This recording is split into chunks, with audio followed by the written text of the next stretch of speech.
Stephen, to say that the coaching staff and the list of names that have coached under Nick Saban during his tenure at Alabama is impressive is a ridiculous understatement. To not only have NFL assistants regularly on the staff, but NFL head coaches, come through as Saban assistants. But in particular, it's early in the process. But as you told me before we started to record, Nick Saban, he feels good about this 22 staff. Very confident, and he used a word, Mark. He said this is the most balanced staff he's had in a long time. I'm like, balanced. And I guess the reason why he said that was in years past, Alabama has had, maybe 5 coaches devoted to the defensive side and 4.5 coaches on offense.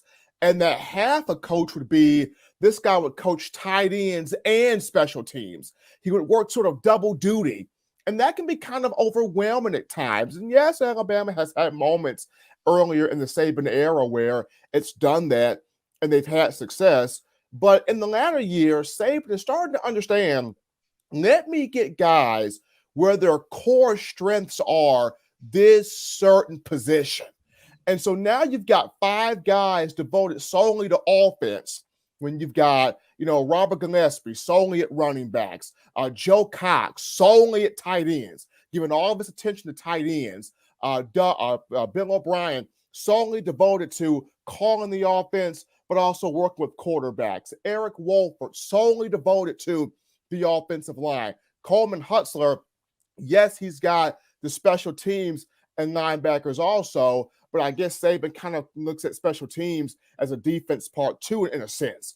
And then defensively, now you have Freddie Roach, solely devoted defensive line, Pete Golding, solely devoted to inside linebackers and calling the defense, Charles Kelly, solely with safeties, Travaris Robinson, solely with cornerbacks. Saban has gotten a staff where everybody is concretely at a position where they know I'm getting the best out of my area. I'm getting the best out of my cubicle. So I guess in Saban's mind, Bama did not quite have that the last few years. And there was kind of an imbalance there.